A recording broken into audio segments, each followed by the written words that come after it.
What I know about the case is that in February of 1983, there were two men who went into the basement of an abandoned house. The story that we heard back then that I remember is that some guys was in the vacant building looking for pipes, whether it was copper or steel. That's the story that I remember hearing.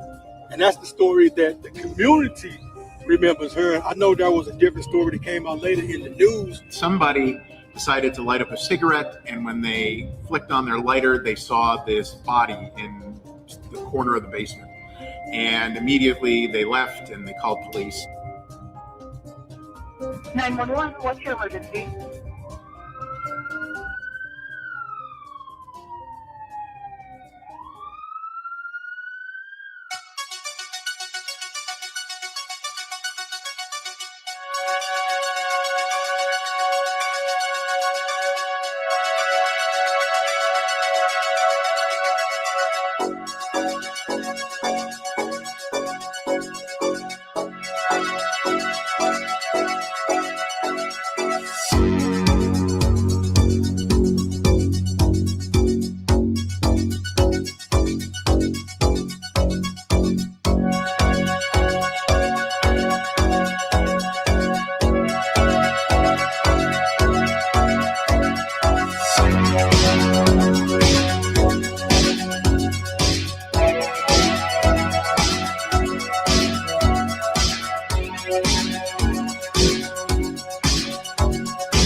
The story of the two men who found the body. My name's Brian Alaspa, and I'm the author of Hope, the story of the St. Louis Jane Doe. While living in St. Louis, I was very much literally at a laundromat, and they happened to have copies of the St. Louis weekly newspaper, the Riverfront Times. And on the cover of the Riverfront Times, one time while I was just sitting there doing my laundry, was the story of the St. Louis Jane Doe.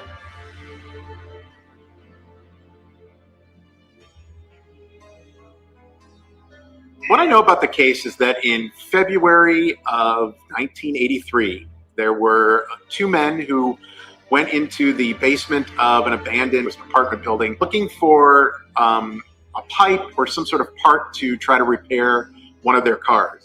And they were looking around in the basement. They couldn't really find anything. And somebody decided to light up a cigarette. And when they flicked on their lighter, they saw this body in the corner of the basement. And immediately they left and they called police.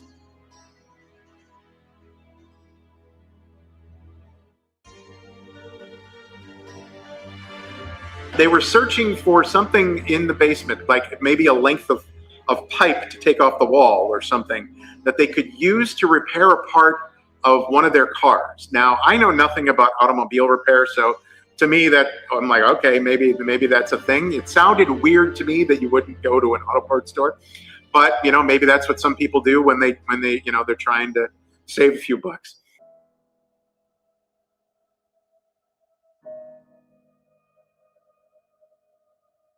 I have never spoken of this to anyone, just so you know that. And it ain't going to be rehearsed. In the 5600 block of Clemens Avenue. Daylight hours. A couple gentlemen are working on a truck trying to get it going. They need a piece of metal, like a metal bar. They start searching area buildings that are vacant. This neighborhood at the time was kind of overrun with drugs and prostitution, best I can tell. And that was verified through other officers. They go into a basement. They don't have a flashlight, so they're kind of poking around. Somebody sparks a lighter, and they discover human remains. And then as they're inspecting the remains, they can see that it doesn't have a head. So they back out immediately. call the police, and the whole thing unfolds from there.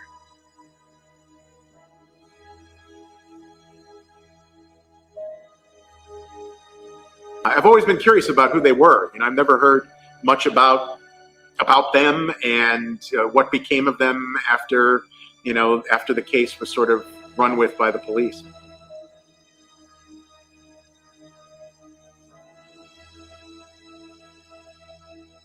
Mr. Harris and Mr. Thompson.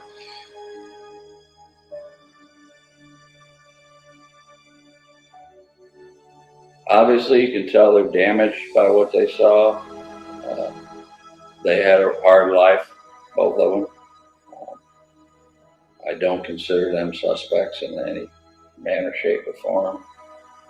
They're unfortunate individuals that happened upon this and actually become victims. I think it really tore them up. I wish they could have helped more, but hey, it's the nature of the case. There isn't much.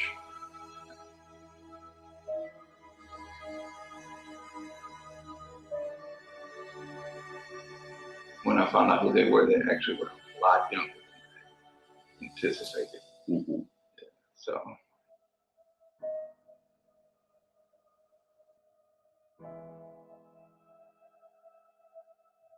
Was my address correct for Mr. Thompson, Mr. Harris?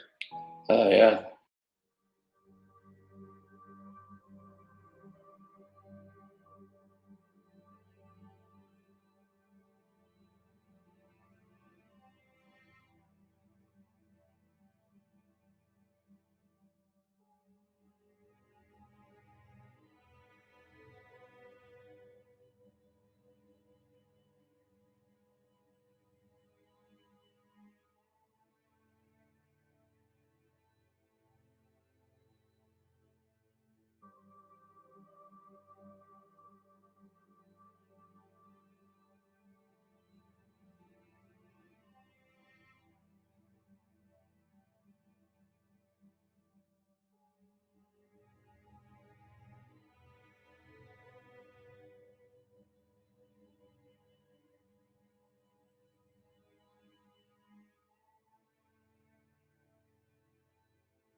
After 20 plus years in homicide, A, anything's possible, and B, a lot happens before we get there.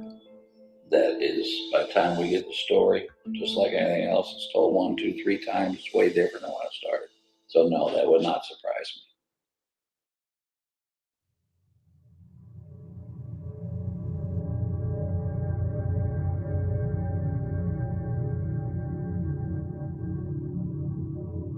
On February 28th, 1983, we were in the office and we were notified that homicide was being requested at 5635 Clements for a suspicious death. My name is Joseph Burgoon. I was with the St. Louis Police Department from 1960 to 2004, and I was in the homicide section from 1969 to 1996. So all the members of the homicide unit responded. It was in the winter, so it wasn't real cold for February, end of February. It'd be 1:30, 2 o'clock by the time we got out there and everything.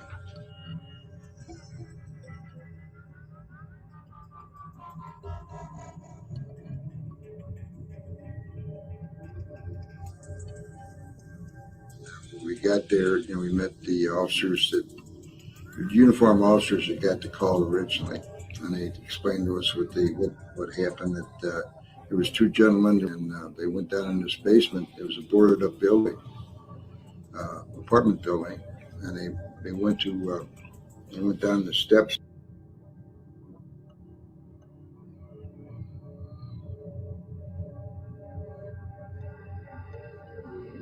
And they went to the hallway, and they went to the first room, and they didn't find anything. There's no electricity or anything in there. They went to the second room, and when they got in there, it was so dark, one of the gentlemen flicked his lighter, and that's when he seen the victim laying there, and just turned out and ran out. And then the police were called. That's how this investigation started.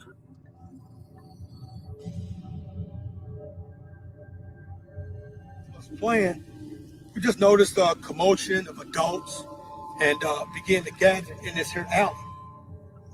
And everything was concentrated to where the back of this apartment would have been back then, which was a three-story vacant unit. It had a big opening, everything. It was big to me as a kid. Everything was so much bigger. So it had this big dark opening. And it was real dark, and it was somewhere where a kid wouldn't wander off to. You wouldn't even want to really pass by there without being in the company of other children.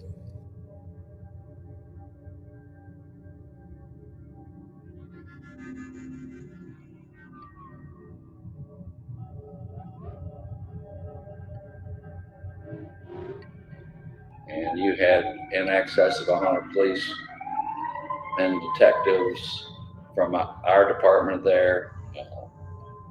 You had numerous neighborhood residents around. Obviously, you had media. We had notepads or legal pads, and we went out this because we knew they were going to we're going to have to start knocking on doors. And there was another detective we were partners, George Bender. Neighborhood at the time was kind of overrun with drugs and prostitution. And then, we started what we could do, and started knocking on doors and things like that, searching the area. There was a lot of abandoned buildings in that neighborhood over there. And there was an apartment building just to the west of 5635 was occupied, so they were interviewing all the people over there, see if they heard or saw anything.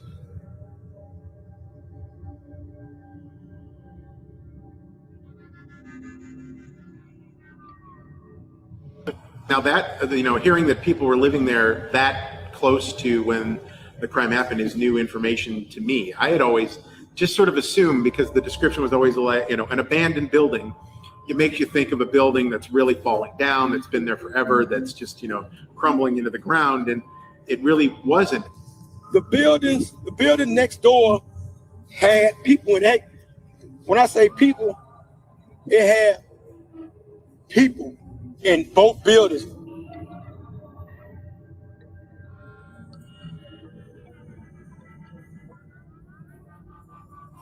Wow. It's, I don't even know what to make of that. I don't even know, I guess that's information that I hadn't heard before either. That there was activity right next door to where the body was found. Whatever they did, the parents always sat out front of church, in front of those at least two apartments I remember, that would be just here, would be east of the crime scene. A few blocks north of there was a housing project, At the time, they were townhouses called Cabinet Courts. And when people say Cabinet Courts, a lot of people think it was just Cabinet. Cabinet Courts was Cabinet, Vernon, and Macon. Court sat on either street. Cabinet just had the most. It was the longest block. And we were over in there. The detectives were over in there interviewing people over there if they ever met him. And with the description, because the girl would have stood out. She was from that neighborhood, somebody would have known her who she was. Cabinet, I grew up 2 blocks over, so this is Kate's. The next block over was Cabinet.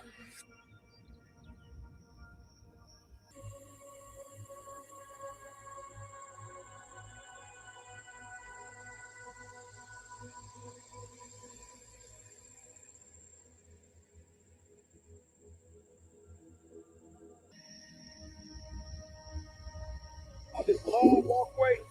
It's kind of like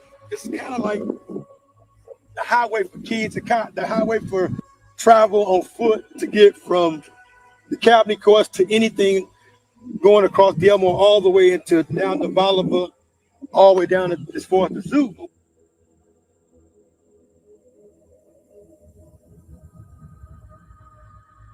One team does a crime scene investigation, the measurements and everything they do, and then when at the evidence technician unit, they come in and they photograph everything.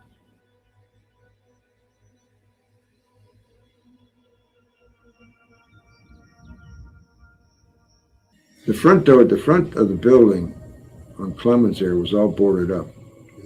And the back wasn't.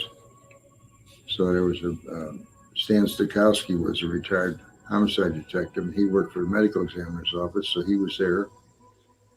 And then when we got there, they explained it to us. We went down to the room where the victim was at, but we didn't go in. Sergeant Riley, Herb Riley was in there with Stokowski, and those were the only two people that went in there. We eventually did go in. We did come back, and we were in there after they were all finished and everything.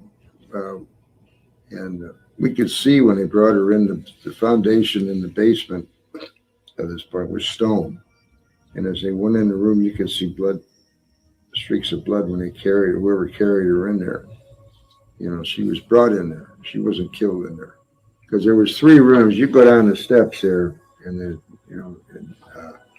first room was a storage room. The second room was a furnace room. That's where she was found.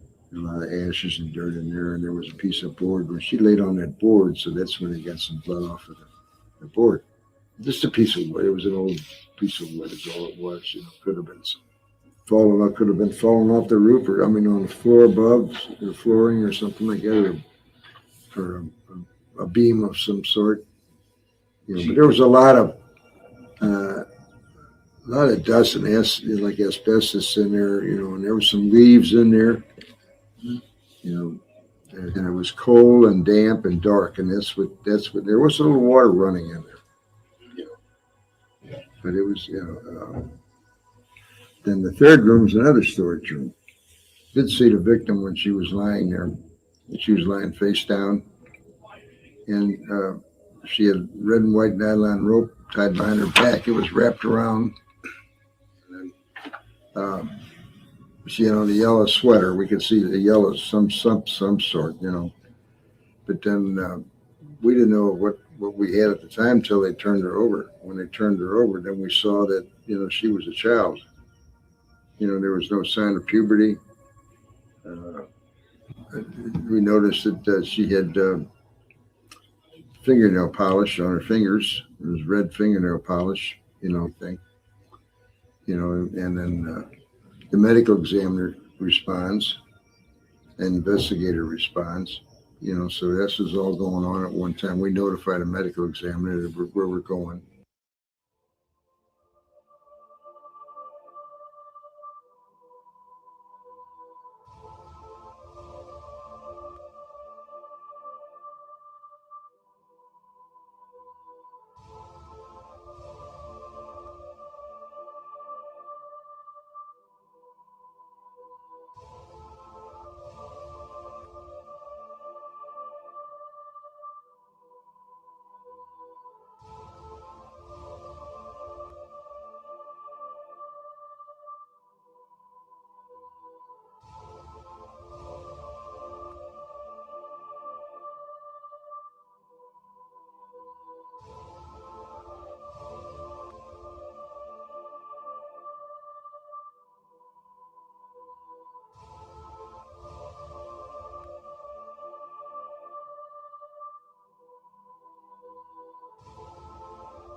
She wasn't State concealed. She wasn't concealed. So we knew she was missing her head. You know, and they were searching sewers, things like that, trying to see maybe there was, I'd call the Metropolitan Sewer District, and they responded, and they were assisting. And so they were looking in that area. Then they went up to Goodfellow. You know, there were sewers up there, but, it's just,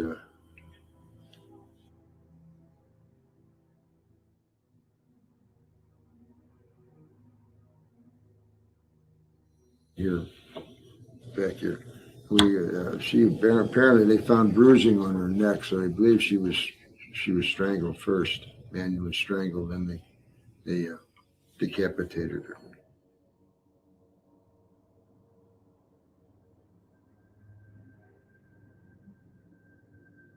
Mm-hmm.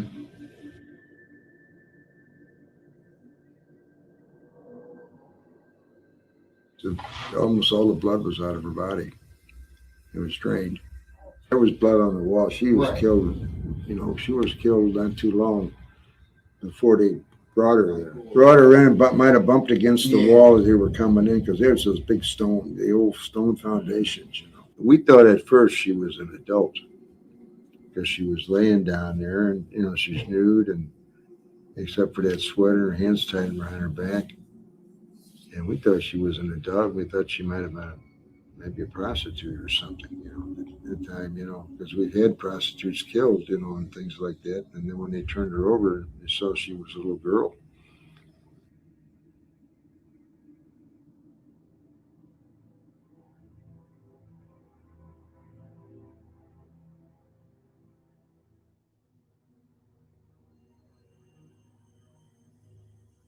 Yeah, it was on the pubic area.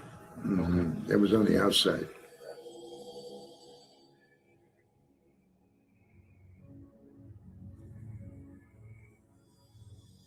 Well, we don't know. We don't know. There was, but one little pubic hair, but it was white in color, and it was right along here in the groin area, but they couldn't tell any more from that, That single hair.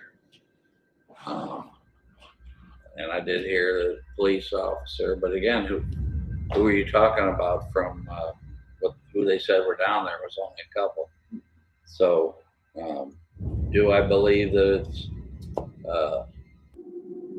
from a police officer? Don't know. Is it possible? Of course it is. Is it possible it was on the ground and transferred to her? Yes. Is it possible it transferred during the transport? Yes. Is it possible it came from contamination somewhere down to morgue? Absolutely. I mean, there's just so many possibilities. But the lab work that they did on the hair, it didn't lead to anything. It's Caucasian.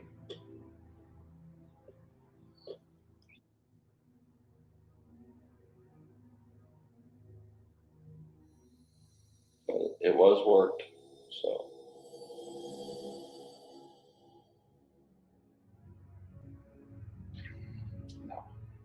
I mean, there's definitely other stuff seized and tested, but as far as evidence, we don't even have the rope or sweater anymore.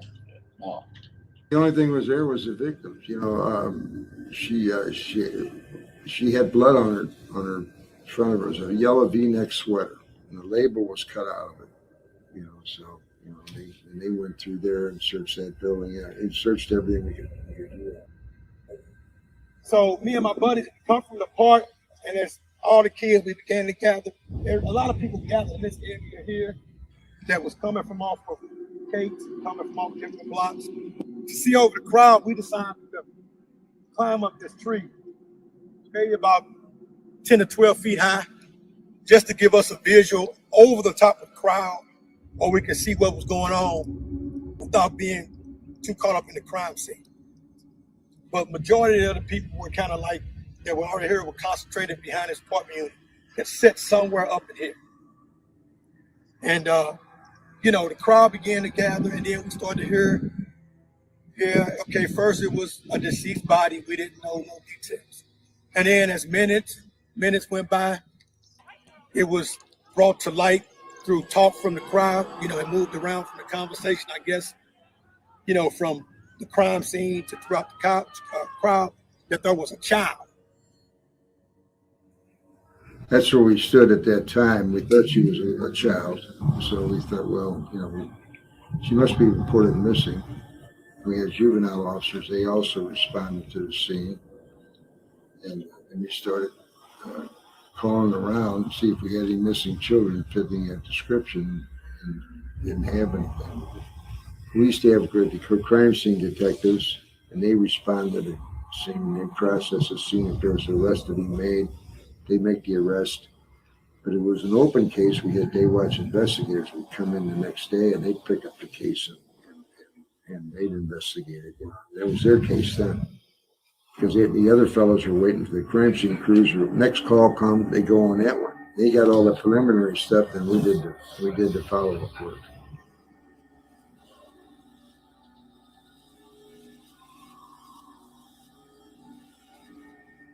Talked to several officers to talk to them and the victims. They remained there at the scene, so then the detectives were able to interview them. I never had the impression that they were involved other than in finding it. I always assumed because they reported it, and I guess I assumed that the police talked to them extensively and never brought them in as suspects, that I sort of always ruled them out. Some guys was in the vacant building looking for pipes, whether it was copper or steel. They were just scrappers, which is common. People that have money. People back in the day, people scrapped. Everybody picked up cans. Older people picked up cans and stuff. So that was common. Maybe that's true. That makes more sense than we were trying to fix a car. Now that you mentioned, I could see that trying to steal a copper. That works better. But I would see why you would want to tell the police that too.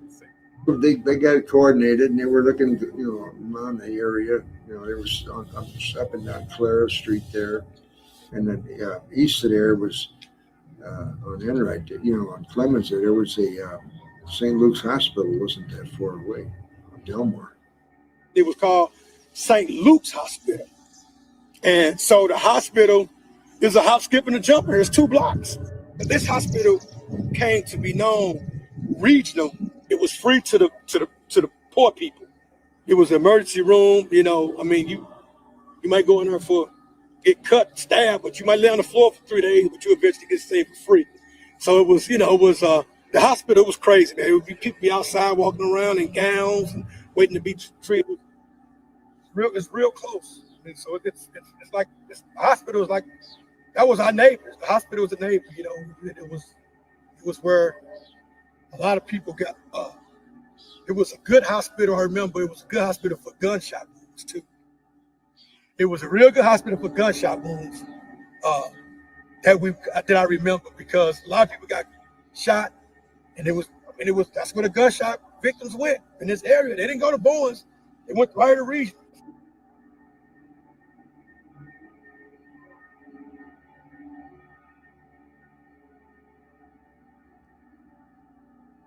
We say until we got all the interviews done and everything else that we had, we know everything we got. You only got one time to do it. You got to do it the right way. You can't go back in another 2 or 3 days. I remember it was a van or wagon, but it was kind of pulled back to the back of the building. And was assuming what I would realize they would be the coroner or whatnot. Later, when we were through with everything there, we went to the medical examiner's office, the morgue, and reviewed the body where we get more detail. They brought an anthropologist, forensic anthropologist came over, and he examined the body, and he claimed he believed that she was between the ages of 8 to 11. She weighed 60 pounds. She was 4'10", missing her head, so they approximately she was about 5'3", 5'4" tall. So that's unusual for a child that age to be that tall, Pathologist to tell the details of what had happened to a person, give information to law enforcement, and also give closure to families. We got more of an accurate description the next morning when they did the autopsy.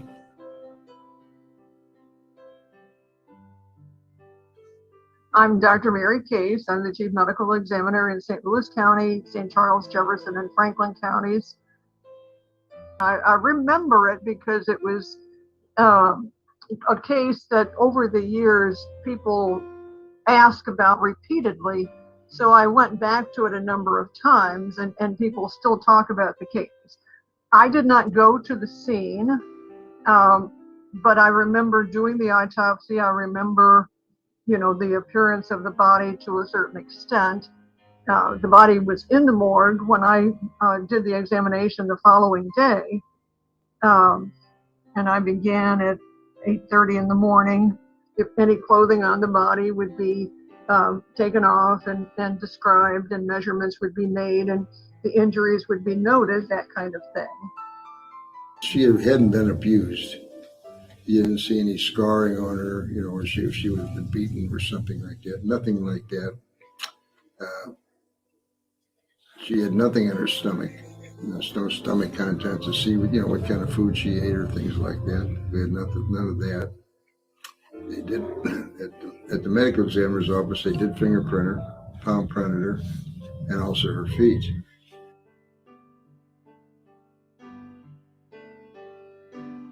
They found the crime lab. They did a rape kit and things like that. They found something, but they couldn't prove that it wasn't anything that they could type or anything. In those days, we didn't have DNA.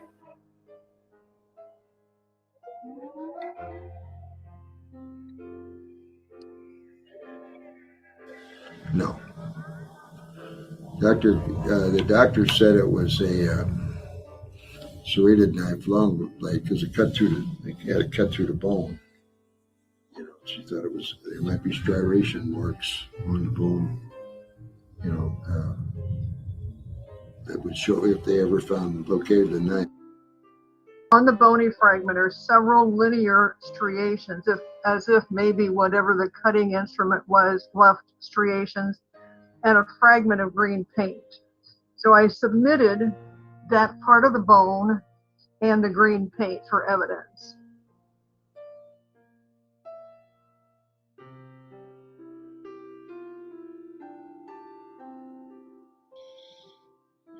That could be a transfer, that could be off the instrument, the bladed instrument used to take her head off,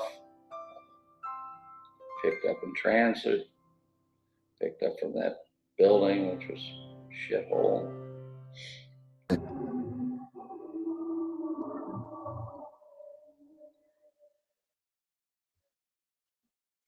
The criminalists told us, the forensic people said that it was in good shape. It was folded, it still could have creases in it.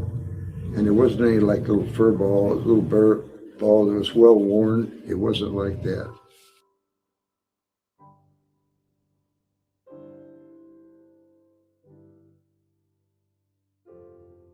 The medical examiner,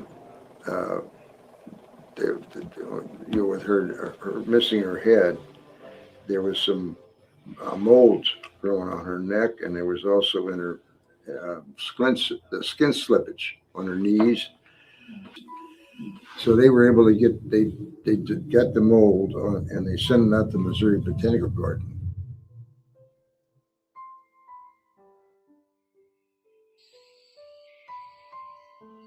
It took them several days to grow this mold. It took them 4 to 5 days to grow it. And they explained that this is like if you went into a cave, a dark cave, and it's cold, and it's damp, that mold would grow. So it's within 4 to 5 days that she was in there. And so we get a timeline there.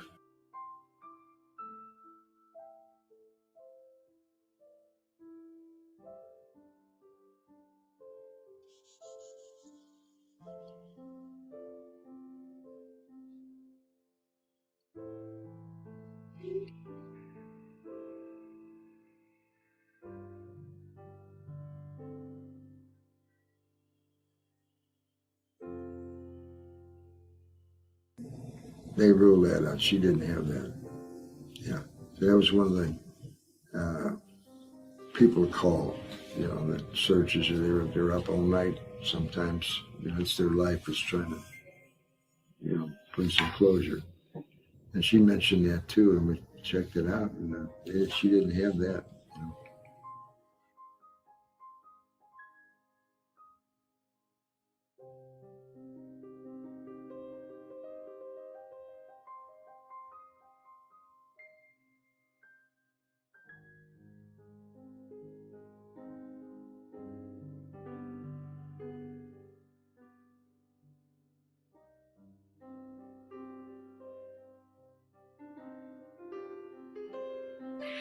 My name is Dr. Joy Carter. I have been a forensic pathologist since 1989. I'm a graduate of Howard University College of Medicine. I happen to be the first African American chief medical examiner in the history of the USA. The residual length of the body was 58 inches. Now, they mentioned that livor mortis was inapparent due to skin pigmentation and that livor is passed. Livor mortis is a discoloration of the skin that comes from pooling of the blood in the body. Unfortunately, particularly back in this time, without any trained Black forensic pathologist, livor mortis is described as not being able to be detected because they're not familiar with examining Black skin. She's wearing a yellow sweater, and there's mud on that sweater. There's also some rotting, woody debris with leaves, and there's some pink-brown discoloration in the neck area and on the back of the body. And this is the portion of the neck that is left. Okay.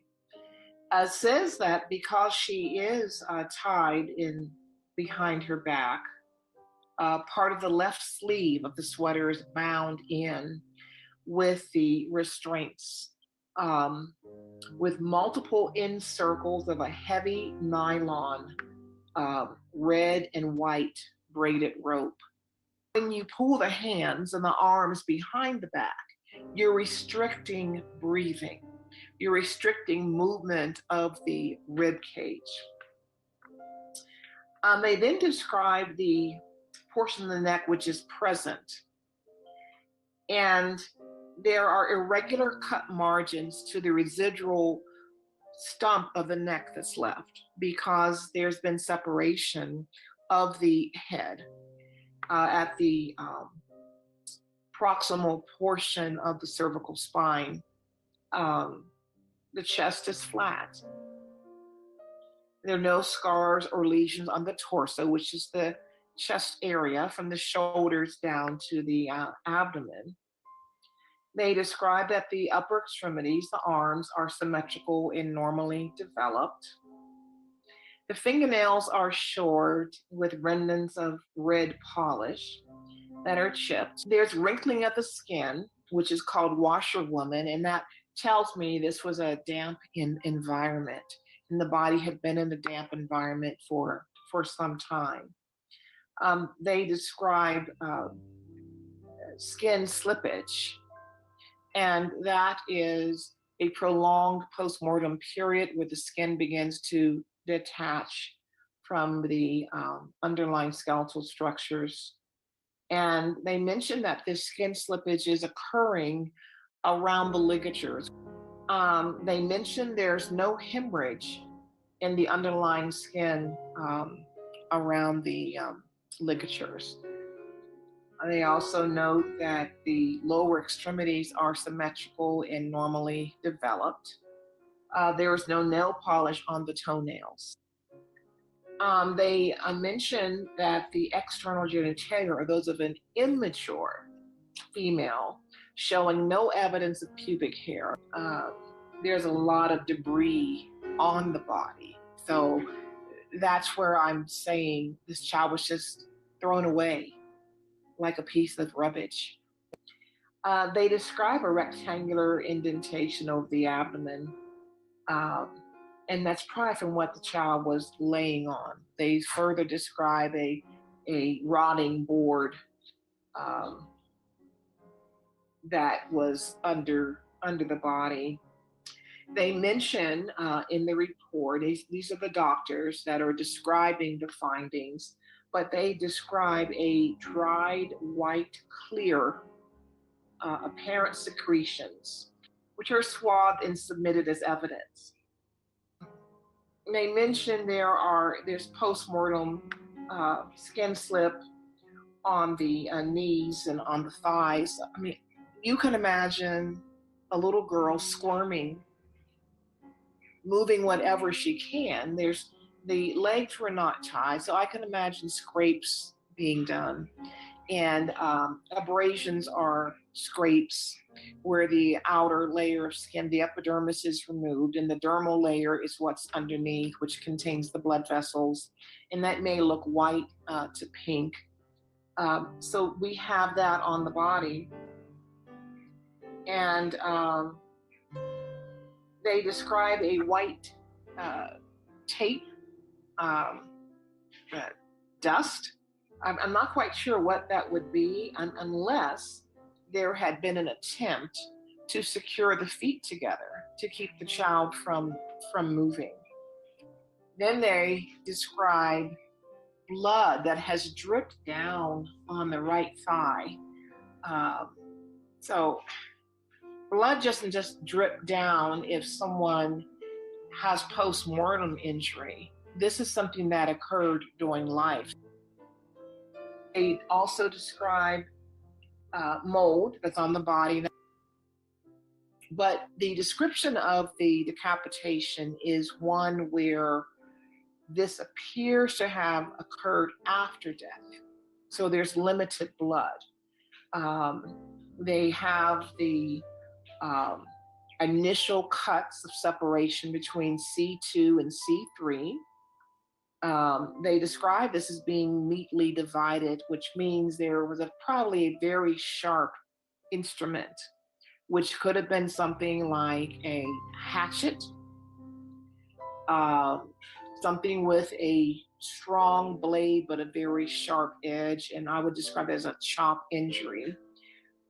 They describe these separations of skin as being neatly cut, but they're not that neat. They had some initial separation at C2, C3, but then it went down to C4 and C5.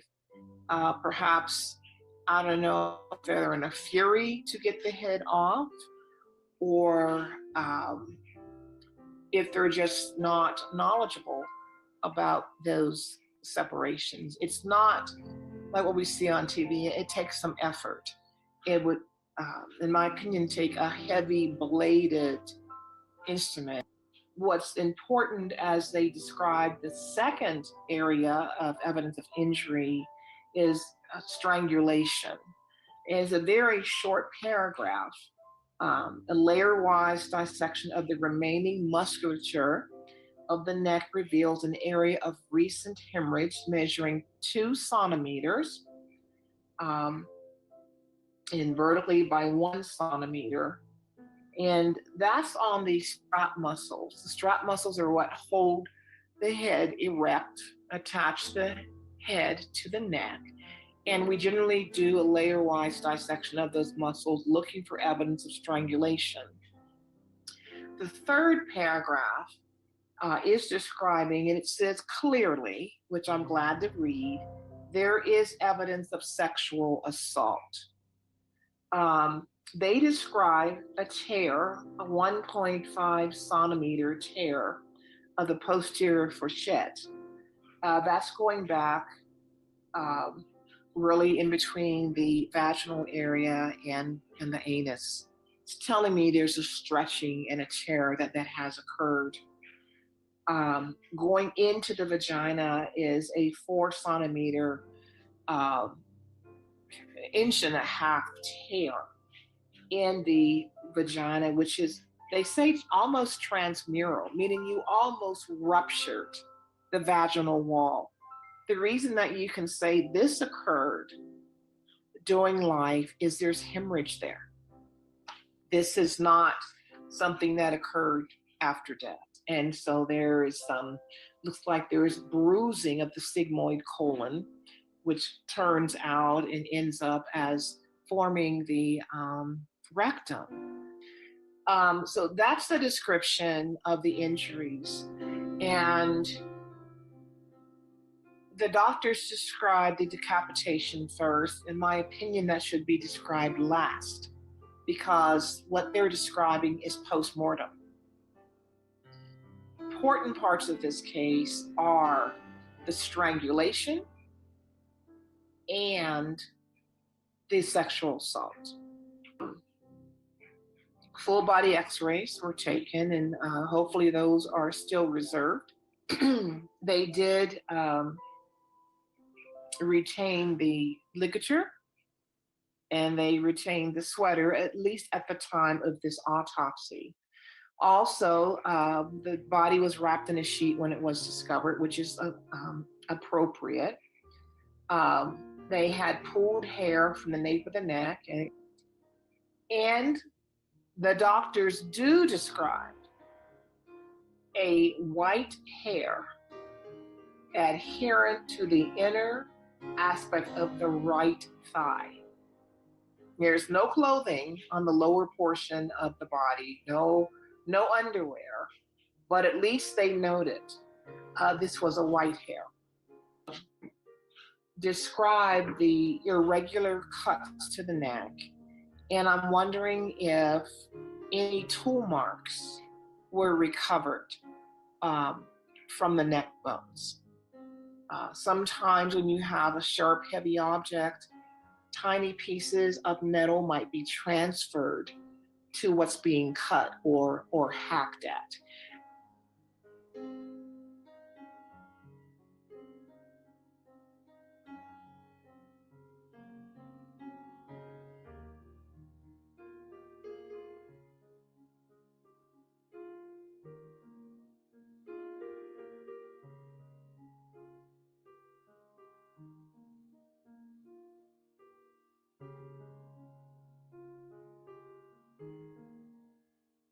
We know that they took swabs of the pubic areas as two, swabs and smears from the vagina.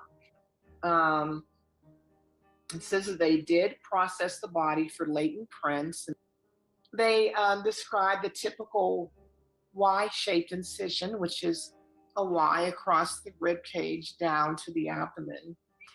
The next thing they describe in the respiratory system, which I think is important, they describe aspirated blood, which tells me something happened in the head area, probably punching, probably fractures of bone, and fractures of the cartilage in nasal bone that cause blood to go through the nasal passages down into the respiratory tract. They are connected. You're generally not going to have blood from a strangulation. That's from pressure. But something happened in the head area that led to blood going down into the respiratory tract. So I think that's important. And they describe focal blood deposition in the lower lobes of aspirated blood. And there's a scant amount of blood in the distal portions of the bronchial tree. So that's important. This child was injured before death. This was a violent death, but this is even more evidence of more violence than they incorporated into their findings. This child was alive when something happened to her face. There is blood. They describe a small amount of blood within the gastric lumen, the stomach. This tells me, again, something traumatic happened during life, during this child being brutalized. He not only swallowed blood, but aspirated blood into the respiratory tract. because there's nothing else in the stomach. She swallowed blood. The bottom portion of the microscopic description of the neck is indicative of that kind of grinding. You have a hand here and it's grasping and really damaging the muscle itself. And so that's very important that you have an area of hemorrhage there. The second finding is a sexual assault occurring during life. And the third finding is the post-mortem mutilation of the body with the decapitation. Then they have the cause of death as homicidal violence with post-mortem mutilation of body. I don't disagree with that. Rape is a legal term, so the medical term is sexual assault. It appears that there's some type of dried seminal fluid in her body, on her body.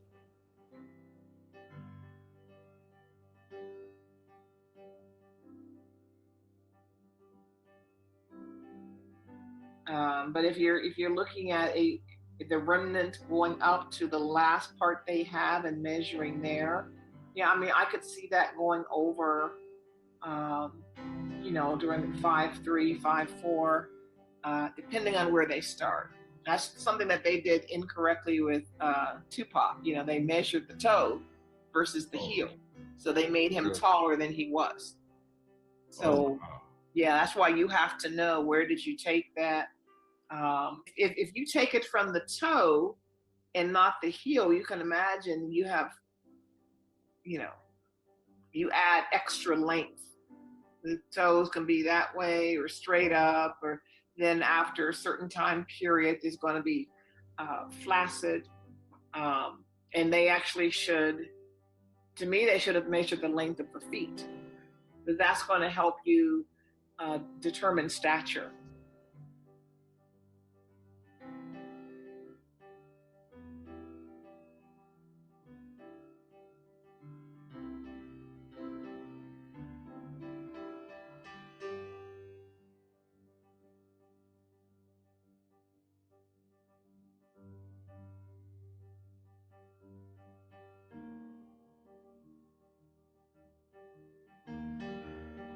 Shocking about this case is the brutality.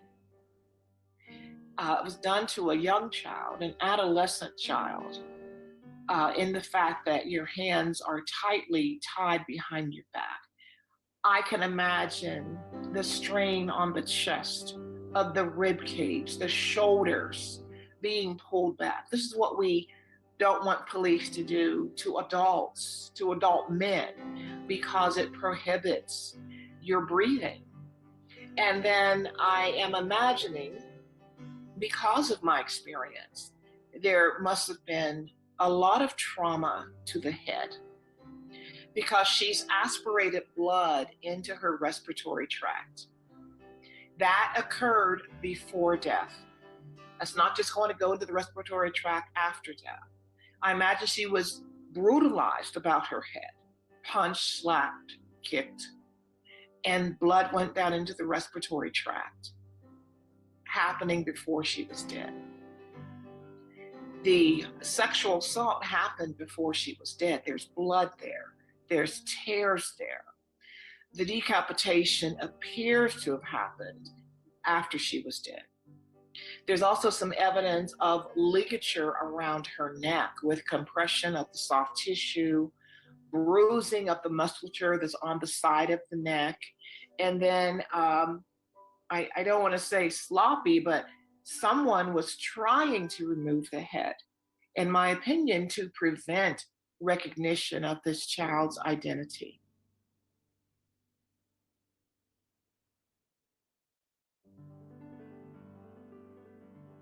But that didn't come up any originally. Like I said, hundreds of officers, not only that day, but the days following. We had a whole juvenile division up there.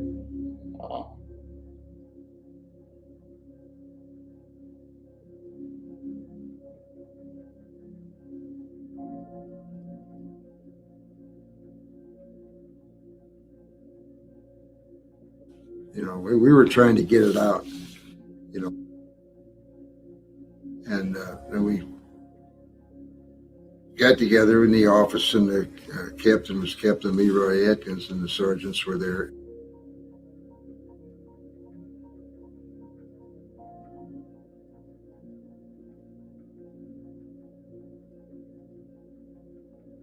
They told us this is what we're going to do, you know, and each different teams of detectives had different assignments. Juvenile was working on, they were doing the missings at the time, and then we started calling around, see if we had any missing children fitting that description, and didn't have anything. You know, we did all that for references later on if we needed, you know, to try and identify her.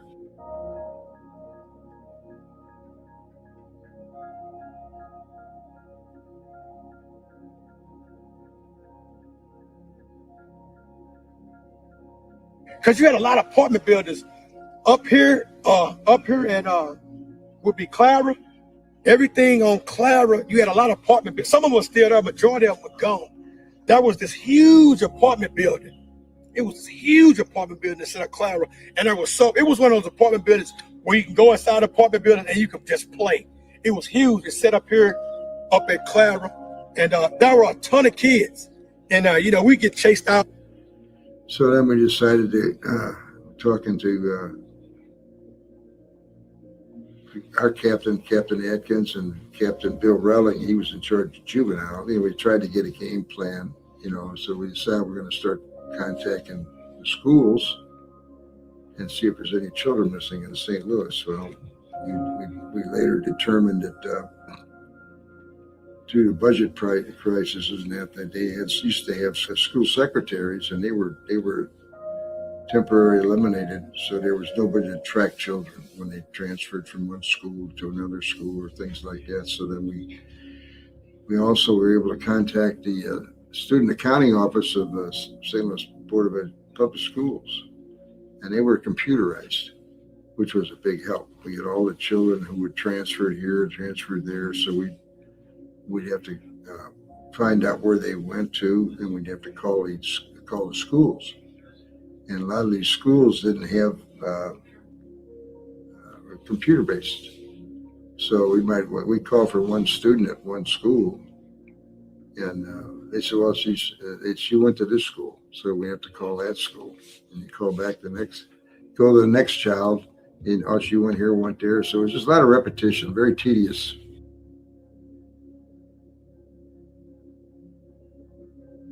I know a lot of kids that began to leave Cavalry Courts that began to get bused to the DSET program. Lindbergh, Parkway, Rockwood, and maybe a few others are the ones that I remember. You got to realize back in the day you had schools and you had branches. Branches were schools that you had a main school, like you had Hamilton, and you had Hamilton Branch, and you had Hamilton Branch 2, and you had Hamilton Branch 3.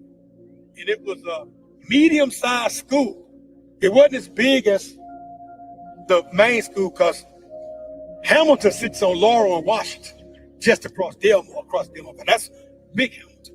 But you had Hamilton Branch 2 that sat on the north side of the street in the middle of the block. So that was a lot of kids from this area probably concentrated up towards Hamilton Branch 2. I don't know where to cut off, but a lot of kids on Cates, and also I remember a lot of kids on Cates that went to Big Mitchell with me. And then across the street from Hamilton Branch 2, there was a kindergarten center. So it was it was like an annex, and that's where kindergartners went. And then you had Big Mitchell, and then right up across from Big Mitchell at the corner, Barber and Belt. It's in the curve. The building still sits back behind Chamberlain. That was what you call Little Mitchell. It was like that all area, even with Cook Middle. You had Cook Middle, which is the middle school at the corner of Maple and Goodfellow. And then across the street down, you had Cook Branch. So schools, you had Branch. So it was a lot of schools in the neighborhood, It was schools where, you know, kids didn't have to walk so far, because everybody walked to school. So you didn't have to walk 5 or 6 blocks. I think it was maybe a 3-block cutoff as far as like walking.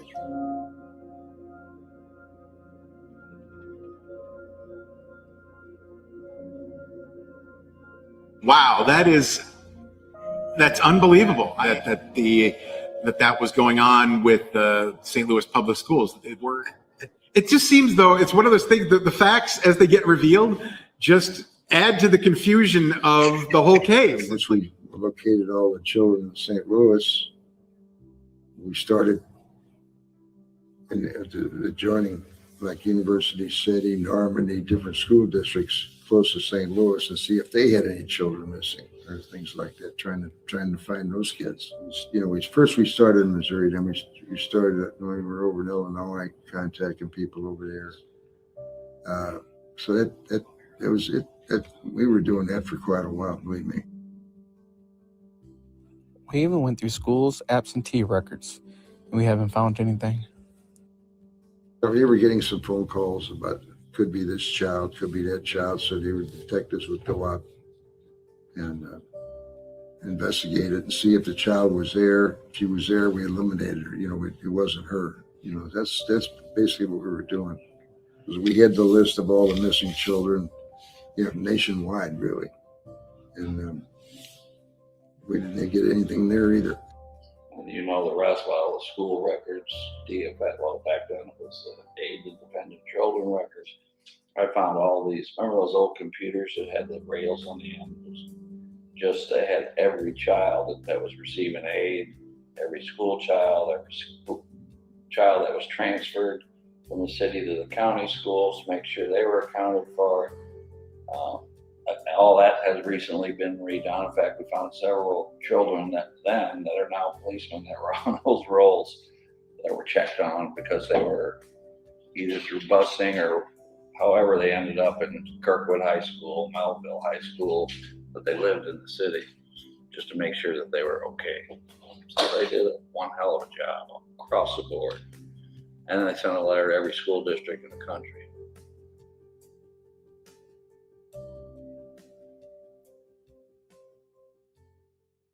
My name is Tyrone Dennis. I am originally from St. Louis, Missouri. I am a retired Atlanta police gang detective. An informant had reached out with information basically indicating that he had information about the case. Law enforcement initially blew him off as it wasn't relevant. He reached out to several different jurisdictions, and he basically finally got with someone part of CORE. And they felt that law enforcement wasn't doing enough to interview this person or get the information that he was providing. So they set up a sting with undercover detectives to interview him about the information that he had. The informant got upset and called the undercovers out as cops because they wouldn't give him the money that he requested, which was the $900, and the interview fell apart. CORE went up the chain and was able to get commissioner, and he actually interviewed the informant himself at the Chase Plaza Hotel near Forest Park. He interviewed the informant for 7 hours. The informant provided a bunch of information, but it was later discovered that the informant was lying. The informant later recanted his statement and told CORE that even though they paid him $600, that he was lying about it all.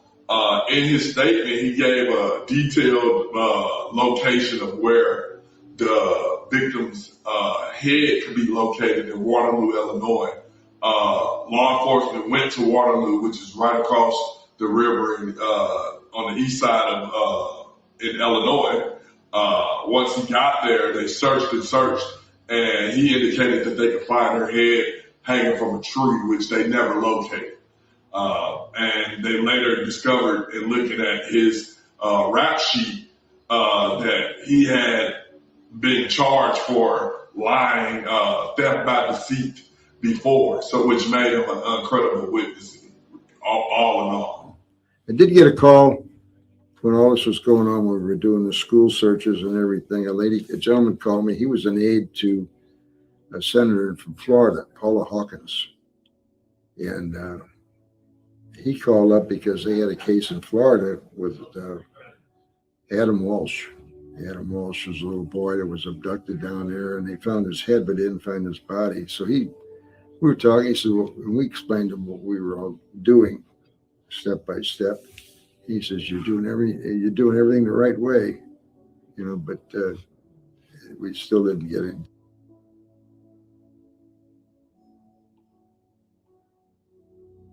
We had a couple of leads that thought it might be, that might have been the person. They found one house they were going to rehab it, and they found a bloody mattress in there. We responded. We found out where the people moved. And we went there, and the child was there. Everybody that we knew, everybody was accounted for. Nobody knew. At first, we always thought it was somebody out of one of the buildings. Kids that played in these apartments, the park that we played on that I described to you, that was a happy place. So when I came from my block 2 blocks over, I played with the kid. I played with every kid that lived in that apartment building. And that made an awareness out of parents. And you'd be surprised, all the parents waiting at the bus stops for their kids. One tip we had, two ladies came in, and they started screaming. And this guy lived about two or three blocks away from there. He had a skull on his mantelpiece. So we had a search warrant. We went up there, and nobody was home. We got in, and sure enough, there was a skull in there. And said he had a machete. Well, a machete, you could take it and bend it like that. And there was some rope there, but turned out the young man, he was from California, and a high school teacher gave him that skull. And we were able to verify that. Captain Atkins, because the way it's set up on missing persons and everything, back then it's still the same way. They have a clearinghouse. Each state has a clearinghouse, and the clearinghouse is the state police. So he had the secretaries. They wrote to each state, 50 states, and sent them letters. We tell them what they're investigating, and we're trying to locate a child, describe the victim. We didn't get any responses. The FBI started at the NCIC, National Crime Information Center. When missing persons, they go into that. They have a missing person file. So they were we got all those searches. We get an age perimeters, what we were looking for, 8 to 11. The child decapitated, different things tied up with rope, things like that, and we didn't get a hit.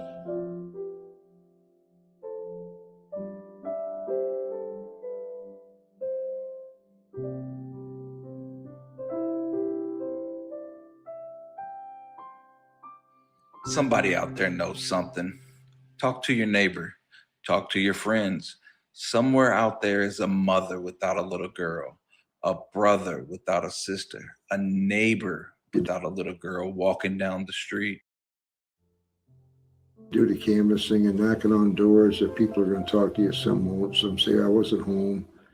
And then you got to start back and getting in the nitty gritty, And a lot of these kids, when we couldn't find them, we'd go door to door, go to the house and knock on it. So we were calling these police departments and trying to find out, you just missing children, blah, blah, blah.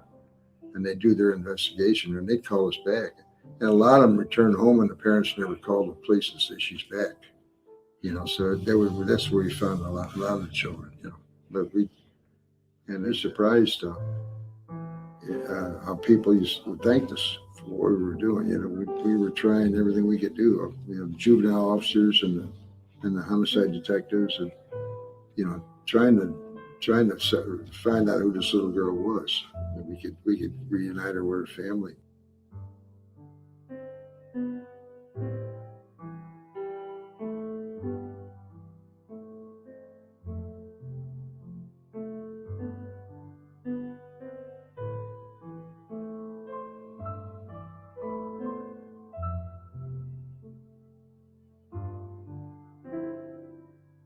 People started calling her Jane Doe. One time we got a call on a Sunday, and supposedly somebody was in that basement. That's before they tore the building down. And in the front part, they found like a gym bag. Your old gym bags, and they could see the imprint in the dust. And they thought they made a big thing out of that, And the bosses, and they said, we searched that area. Well, it was thoroughly searched, and see, somebody put it in there, and they made the wrong connection. They thought it might have been, But we, in any crime scene, when you're done, you try and canvas. Totally unrelated incident. There's a police report on that. And for them not to search the building itself would be crazy to me, because they did like extensive, probably 3-4 block canvas search.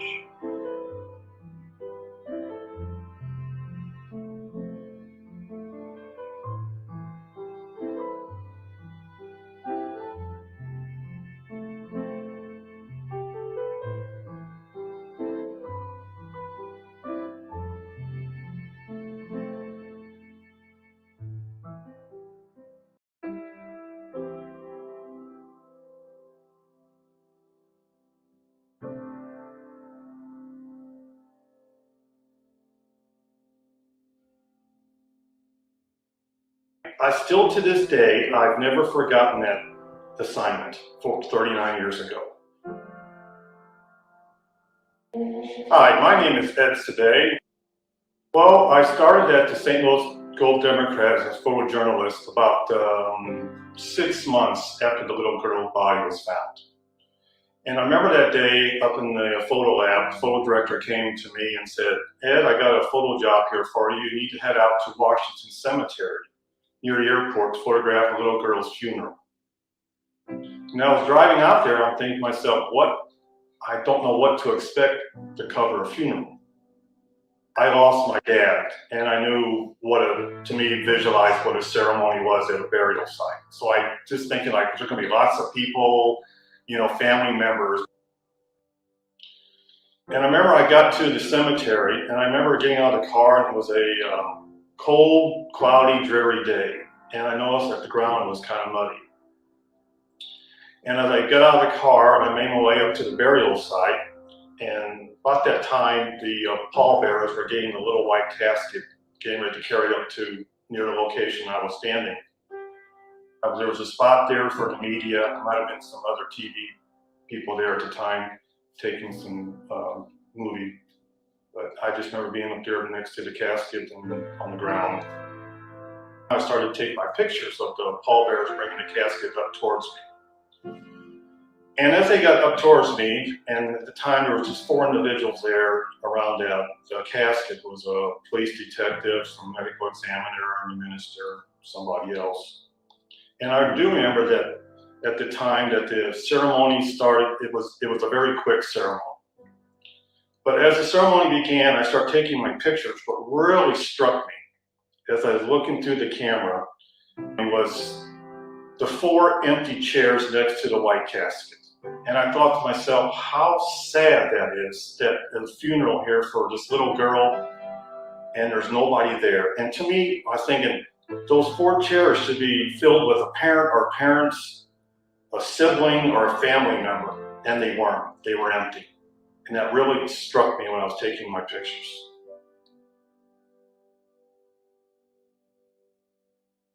This little girl had a father or a parent, and there was nobody there.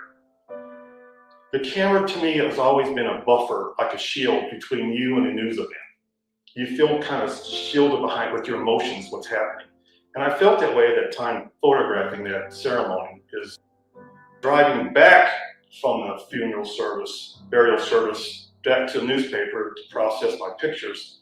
I was running through my mind the pictures I shot at that time, and it always kept coming back to me is when I get to that print of the 4 individuals in the white casket in front of the chairs, I thought that was my strongest picture to present to the city desk.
You'd be surprised all the psychics who called, you know, and they're really sincere, you know. And I went out to one house and they're all sitting there, the whole table full of them, you know, and they're going this and that, and sat there and I took notes, you know, keep an open mind, you know.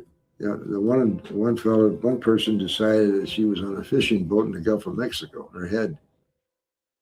You know, who are you going to call about that? I could see why maybe, you know, when you've chased down every lead, when you've found every supposed missing child in the St. Louis public school system and you still haven't turned up anything, you would maybe decide, you know what, let's try it. Let's see what happens, you know.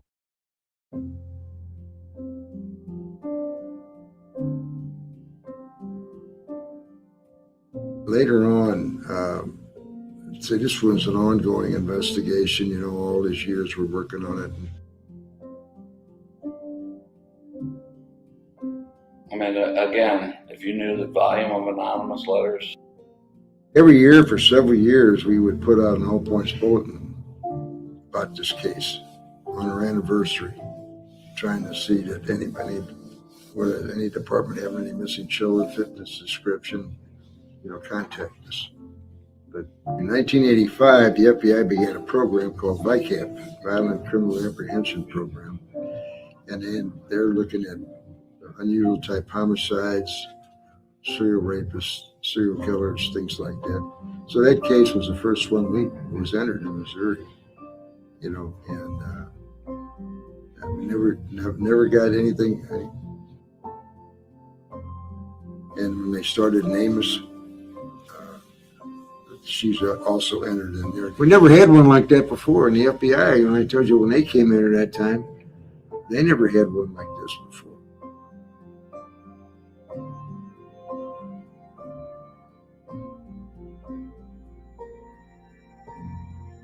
It was nice to watch how they did it, you know, and everything else. The news media wouldn't let them have any pictures and stuff like that, you know, film clips or anything. So I sent, they says, can we have some pictures? So they brought, yes. He says, yes, you can. You know, so we sent some up there. I says, whatever you do, don't show those pictures on TV, you know. And I was sitting with between two ladies, and every time we were talking, they bring a picture. I'm watching. I said, man, if that puts on TV, I'm going to New York. I'm not going back to St. Louis. But they kept their word, you know. And it was there was like 3 or 4 cases they featured on that, you know. And the other ones they caught them, you know.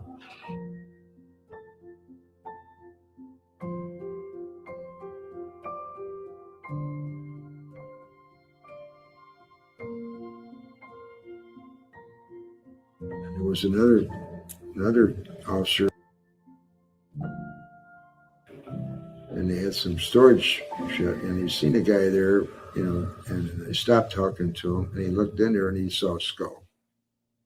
So he took the skull, you know, seized it, and they took it over to medical examiner's office, and they sent it up to the Armed Forces Pathology. And looked at it, and they said, no, it was a male.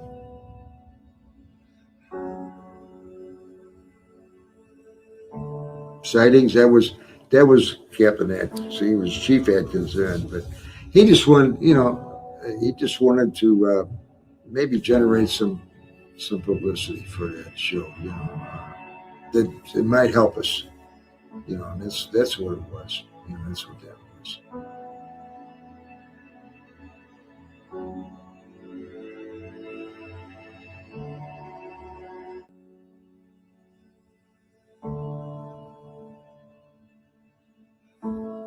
The lady, she needed stuff. We sent it to her. It didn't come back, And I called her last year and asked her, oh, yeah, I sent it back. We sent a registered mail. And she said, oh, I sent it back, but never came here, never got it, And then that came up, and it's embarrassing, but you're doing it in good faith.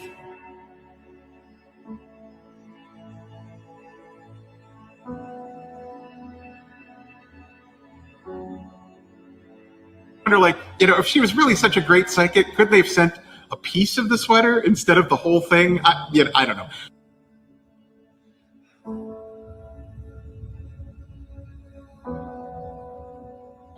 Funny you bring up the poor old Doreen. Spoken to him. So I got the receipt. She mailed it back, or mailed something back to police headquarters.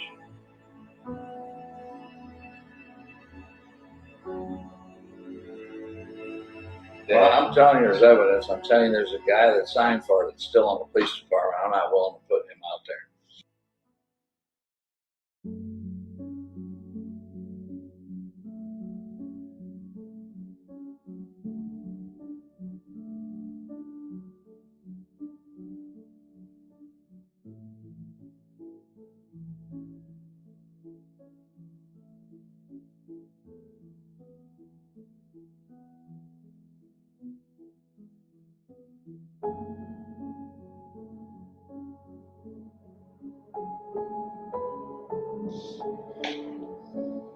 Very interesting comparison.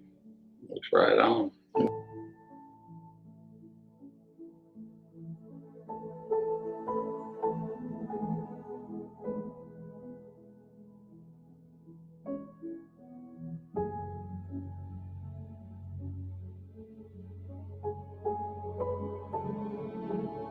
I got the same analysis from somebody in the military. No, not like that.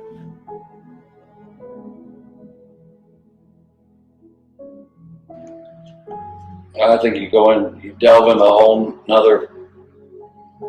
Yeah, I would say yes. I think there's blood sufficiently.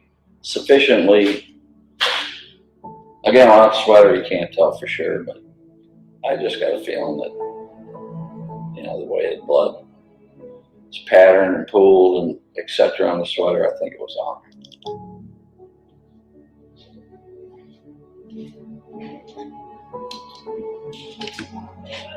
That was cool shit there. That's great work.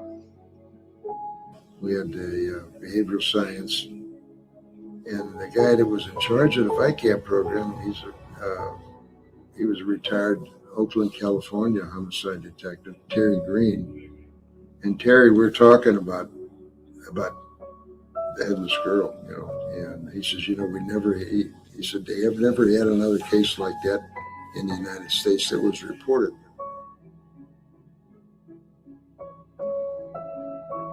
Son told me he was pretty sick. He was passing away, and he was talking about, he was kind of out of it, but he said, I'm going to find out who she is. I'll find out who killed her. It's still on his mind. He's dying. I mean, he was a good man.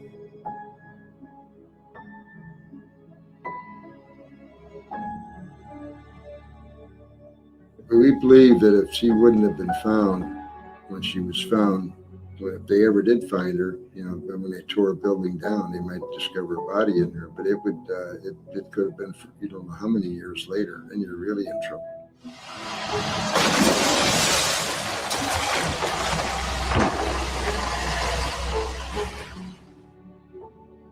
I was out there, I guess 3 or 4 times with different people come in and want to see it. hard to find.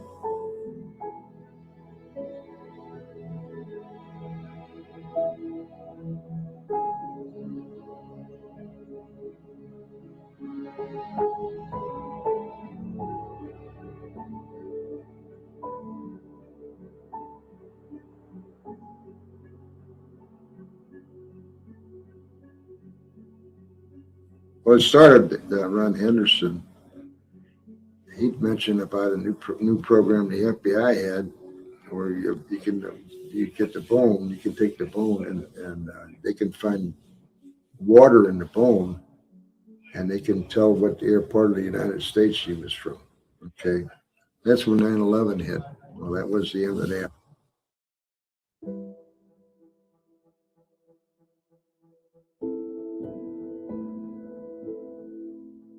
Dan Fox did a lot of work on that in between. And Tom Carroll did, for a while. And then Dan took it up there, and then he got a lot of this stuff going. And Dan was able to make some calls and this and that, but he got hold of the Smithsonian Institute, and he explained it all to them, and they just said, "Yeah, we'll do that, no cost or anything."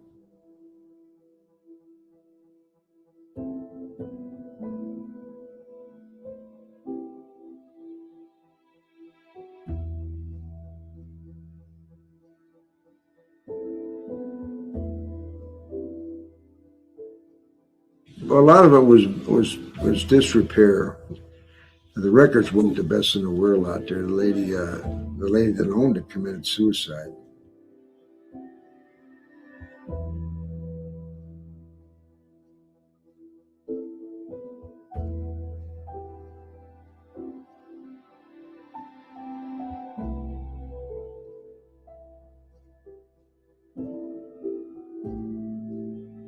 But then we went to the cemetery where she was buried, and we had a problem trying to locate the grave.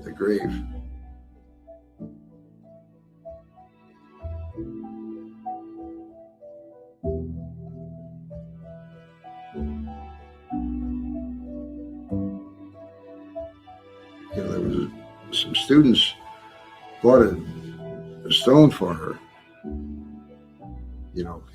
but she wasn't exactly buried right there.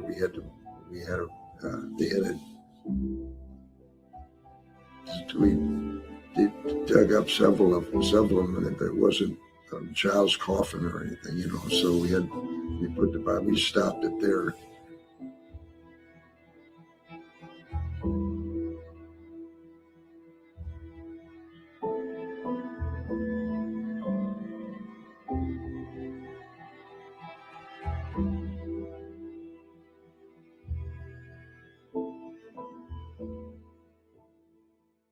My name is Abby Stiliano. I'm an assistant professor of computer science at St. Louis University. I was a research scientist at Washington University I started in 2012. And I was working on an intelligence agency project. So it was IARPA. And my uncle knew about this. And he read an article in the Post-Dispatch about the Jane Doe from 1983, Hope. It was about how they had tried to exhume her remains to do modern forensic analysis, and they weren't able to correctly find her remains in Washington Park Cemetery. And so this article included a picture of the burial, and he knew what I was working on at the time. And so he came to me and he was like, "Hey, you should help these people out." And it was sort of an obvious thing to do. The tools we were developing were obviously applicable. The photograph that was included in the story was taken right at the corner of her gravesite. So if you could figure out where the camera was that took that picture, you would pretty accurately be able to know where the gravesite was. So I got in touch. I think the first person I reached out to was Calvin Whitaker. So Calvin was helping to lead some of the cleanup efforts at Washington Park Cemetery and helping to sort of get people together to try and identify her, the location of Hope's remains. And so I talked to Calvin and I said, I'd be interested in coming out and seeing the location. What we would need to do to be able to figure out where the camera was is to look at the picture that we had from 1983 and say, where are any of those things still today? And so if we could figure out that, the billboard that we see in the background of the picture is at this particular GPS location, and this headstone that we see in the background is at this other location, if you can sort of, essentially you're doing a triangulation. If you can triangulate all of these things and figure out the correspondence between where they are in the real world and where they were in the picture, you can use that information to solve for the camera's location. Post-dispatch reporter, Christine Byers, she was able to get hold of some people. And one fellow called, a gentleman, he was used to be a photographer for the Globe Democrat, and he still had his pictures.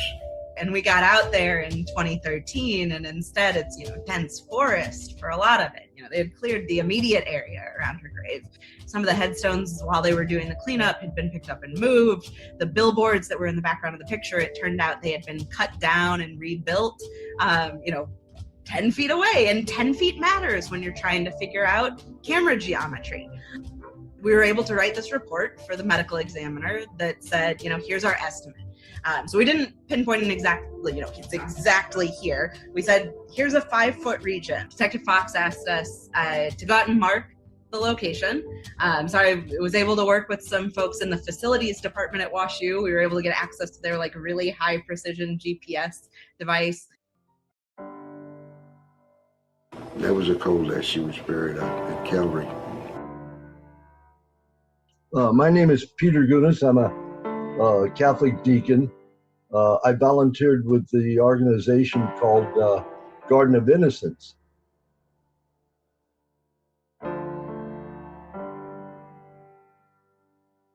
Since it's a Catholic ceremony, but we don't know if these children were baptized, we don't know if they're Catholic or not. So I do sort of I guess you'd call it an interfaith service. Rebecca picks out the names, but the name that they give that child is Precious Hope, because they name all the children with their services. And they wanted to rebury her in a place where she wouldn't be lost. And so I guess that's why they contacted Rebecca, and so she called me to do the service.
Not surprisingly, it was quite somber, even I guess to the level of being sad.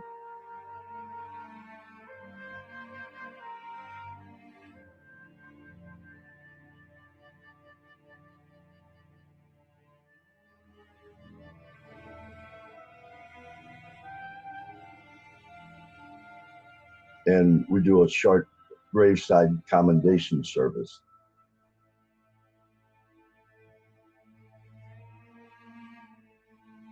But when we were out there with the bagpipes and everything, I was thinking, boy, we got a lot going on, and we picked a cold day to do this.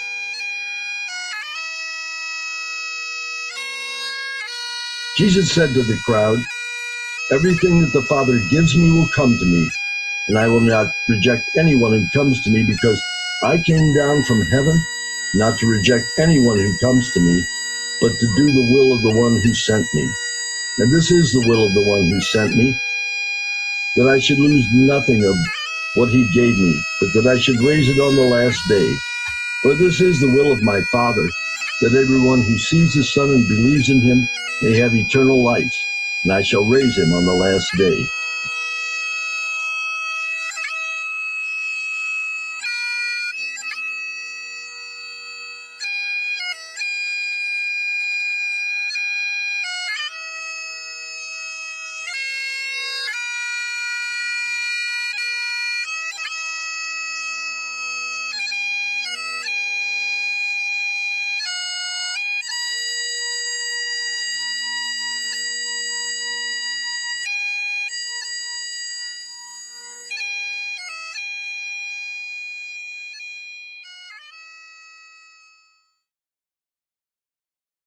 I belong to the International Homicide Investigators Association. A couple of years ago, we went to Las Vegas, and Dan Fox was there. So we were at Parabon, the two of us talking to the man. He says, "Yeah, they're going to try."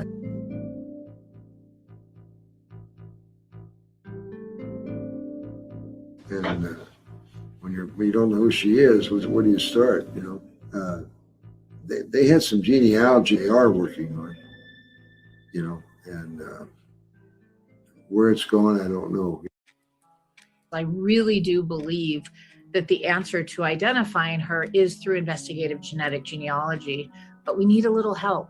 We need a little luck in this case. And so far, I have not gotten either of those.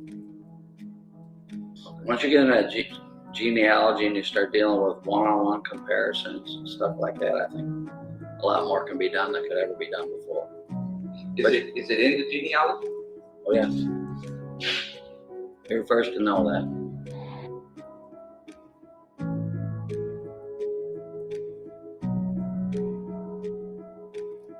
When you go down a road and you hire a company and individuals, and I think we've got one of the best in the world, if not the best.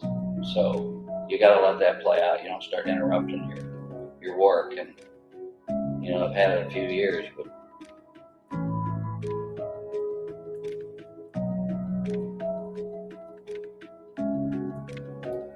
because of her age, we're not even messing with reconstructing what she would look like.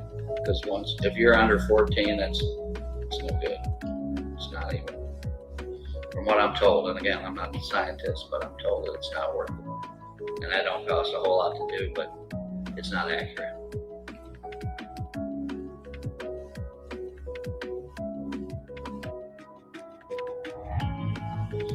We have ruled out a whole lot of people, I can tell you that. And most St. Louis people now.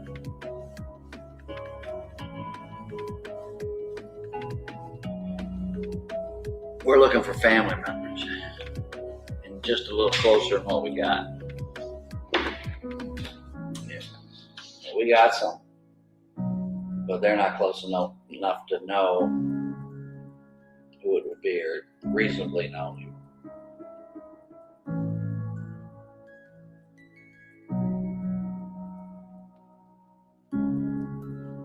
Well, I can tell you we're one submission away. Somebody happened to drop their stuff in there and left it open so it could be searched against what we got spinning around out there in that world.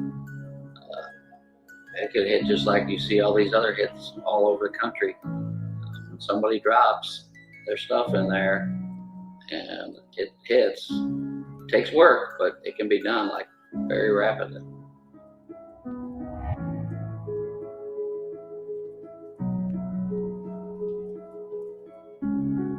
You might want to try and reach out to them. CC Moore? Parabon, yeah. Oh, Parabon? Yep. They talked to me? We've been discussing it, and I've given them permission to, so. I appreciate that. But nobody else knows yet, and if they need to verify that with us. I'm Cece Moore. I'm the Chief Genetic Genealogist at Parabon Nanolabs. I have been working on the St. Louis Jane Doe case for years now. So I'm surprised they let you allow me to talk about it, because this is the first time in all these years I've been working on it that I've had permission to actually acknowledge that I've been working the investigative genetic genealogy on it.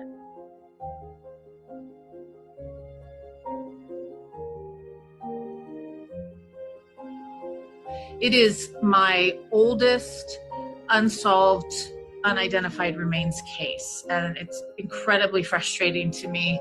This is a case that I was familiar with before I had the opportunity to work on it. I was so excited to have this chance to help identify her. And I've been able to help solve over 220 cases now all across the country and several other countries as well. And so the fact that I have not been able to identify her is heartbreaking to me. In this case, it's an African-American case, of course, and there is a decent amount of representation in the genetic genealogy databases, but much less so in GEDmatch, which is our primary database. So there's a big misconception out there that we are able to use Ancestry DNA, 23andMe, MyHeritage DNA, and their terms of service don't allow law enforcement to use those databases, even for unidentified remains cases like this one. And so there's about 40 million people that have tested at consumer DNA testing companies. It's a recent survey showed that about 2 out of 10 Americans say they've taken a consumer DNA test. If I had access to all of those tests for comparison, I'm sure I could identify her. But I only am allowed to use the 2 smallest databases, which are GEDmatch and Family Tree DNA. I'm using only public records, by the way. That's another misconception. I don't have any sort of special access. I don't have law enforcement access. In the DNA databases, I can only see what others can see. I don't get any special information.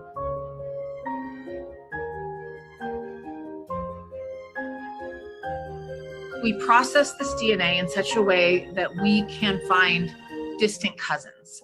So traditionally in law enforcement, they are using STRs, which will work for an exact match or a first-degree relative match. So you could find parent, child, full siblings with that.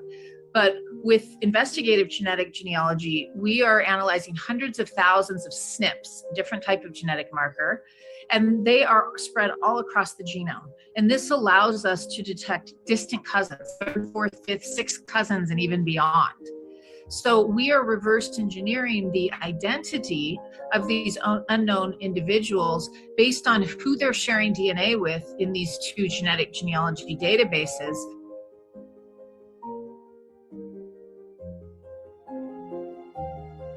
In this case, we actually had 2 really promising matches at the top of the list. I thought this case was going to be solved in a week. I was so excited when I saw them. But then when I dug a little deeper, I learned that my 2 top matches were born, each of them, about 100 years ago. One of them was 99 years old when I started working this case, and one of them was 100 years old. So when you're working with African-American genealogy, you often run into that genealogical brick wall of slavery. So I'm not saying it's impossible to find records before 1870, but it is much more challenging to build African-American family trees back before 1870, when they were named in the federal census for the first time. My second match's father was born in 1865, and her grandfather was born in 1800. Well, I have to build these trees back to a level where I can find a common ancestor. And so if someone is a second cousin of this little girl, for instance, you would expect them to share great-grandparents. But if I can't build back to someone's great-grandparents in slavery because we don't have the records, then there's no way for me to build forward and find the descendants of that individual or those individuals. So when I reached out to the family of this match, because by the time I got the match, she was deceased. So I reached out to the kit manager, who's her granddaughter. And when I told her that I was working on an unidentified remains case with law enforcement, she shut me down, said, don't ever contact me again. And she pulled the DNA from the GEDmatch database. Again, I can understand, but this set me back a lot. The top match was also pretty promising, but she was also around 100 years old. So her family very quickly went back to the time of slavery. And both of these women were descended from enslaved individuals. And so I am dealing with that problem. And the daughter of that match said she would help, but then just ghosted me. Now, because of their ages compared to what the age of our Jane Doe was, we're probably looking at removals in generations, meaning we're looking at a generational difference here. It's not likely that they're second cousins. They may be first cousins twice removed, or half first cousins once removed, something like that. And so I might not have to go quite as far back in the tree. But the other thing I think I'm dealing with here are some misattributed parentage situations, or maybe adoption situations, where somebody's family tree on paper doesn't accurately represent their genetic descent. And so if, I can build trees all day with paper, but it doesn't necessarily prove that those are somebody's ancestors. And that's where it would really help to have assistance from the match's families, because I need to determine if what this match's family tree really is what it is on paper. I've tried working with some of the more distant matches for that reason, gone way down in this match list, and tried to pursue some of that as well. But so far, I just haven't been able to get any real progress, which is extremely unusual for me. There have been a couple of people that have been willing to help that are much further down on the match list. So it hasn't been slam doors in my face every single time, but the ones that I really need the assistance from are the ones that have not been willing to give it. And the detective and his team have been incredibly proactive and following up on things that I'm asking for.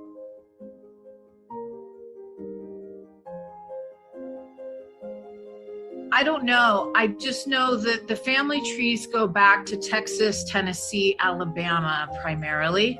But we know there was the Great Migration from the South up into St. Louis, Detroit, Chicago. And so it's very possible that her more immediate family did move to the area. I mean, I know that there's some opinion that she wasn't from St. Louis. I'm not totally sure about that. I mean, I know she has deep roots in the South, but I wouldn't rule out that she may have been growing up in St. Louis and have family there still.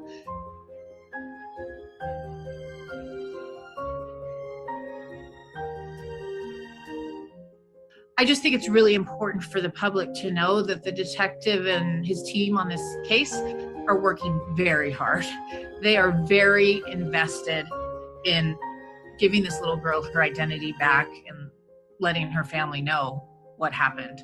And so I don't want anyone to think that there is a lack of effort here or a lack of care, because it just isn't true. There is a group of us that is working tirelessly to try to bring her identity back.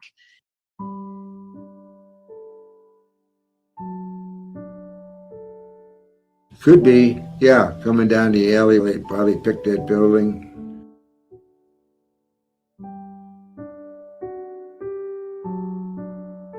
The janitors used to live in the basement of all those buildings. Well, that's the first thing I was checking for, was the old city registries we had, a list of people who lived everywhere, and janitors usually were listed. There were phone numbers, which are useless now, but names you can kind of. So I went back like 10 years into those, the history of that building, and researched everybody that lived in it. A, for the names that I'm looking for, and B, just to run the record checks and all that. But that's a rat hole that you can never get out of once you start.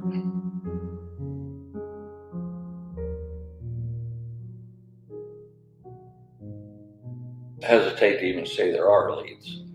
What I can tell you is there's a mystery of who this child is. And every time you start to unwrap or peel off a layer, the only thing you uncover is another mystery. If that makes any sense. You know, you think you're going somewhere, you get a surname or investigate, you peel that off and, oh my Lord, you get mystery after mystery after mystery.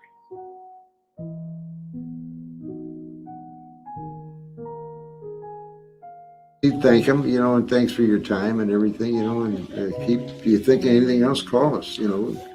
You got to keep an open mind.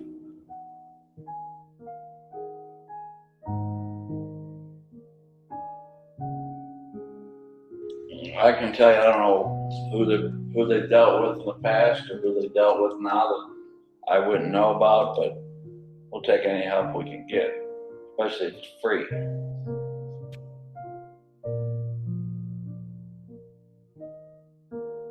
The guys that followed up on it, they were very, you know, they give you a lot of courtesy. They'd call and ask questions or things like that. And they'd always tell me what was going on, you know, even though you're not there anymore.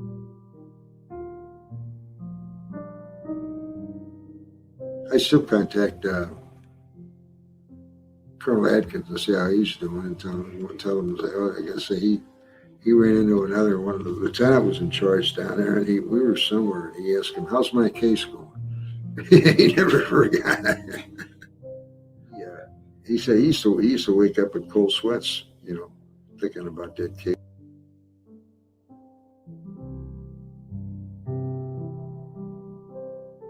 You don't know. It could be. You don't want to put all your eggs. You got to keep an open mind. It could be a complete stranger too. You don't know. You know.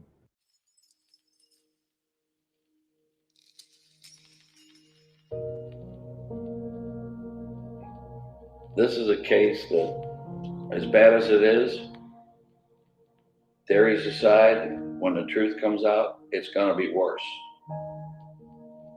I really do think the investigators, you know, did as much as they could. You know, you can say what you want about the St. Louis Police Department these days.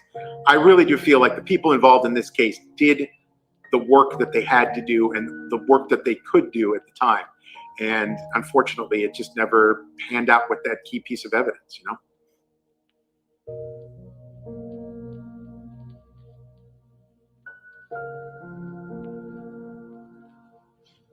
So the first order of business was to collect everything we had available still in the office, put it in some kind of order, and then we had it digitized. The FBI helped us with that. We sent everything we had out to Quantico. It was all digitized, and now we have a digital version of what we have, and we don't have to keep bothering. Some of those papers are getting brown and crumbly, and obviously some have disappeared or disintegrated over the years. So at least we got preserved what we have, and that's what we're moving forward with from this point. That's a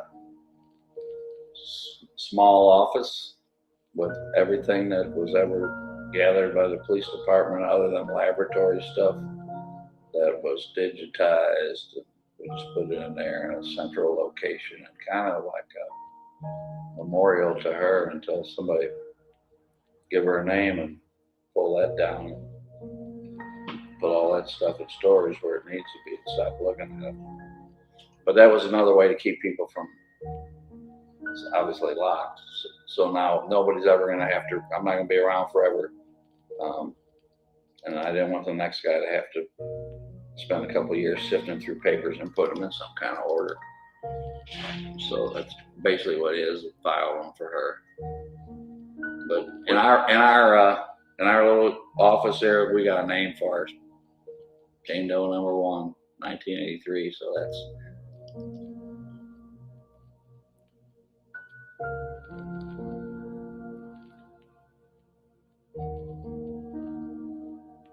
But if they know that they had a friend or a cousin or somebody that's missing that may be related to them, or they know somebody they think it's related to, they can just do that 23andMe or Ancestry.com, put it in there, leave it open so it can be compared to the stuff that is floating around out there. that kind of stuff is what's going to solve this case. The horrifying elements of the crime are what stick with you. She was found nude from the waist down. Her arms were tied behind her with red nylon cords, and she was wearing a yellow sweater, and she was missing her head. We'd like to find out who she is, and find out who did that to her, and get with the family. Let them know that we never forgot them. We did the best we could, but we're not afraid to pray either. Do you know me?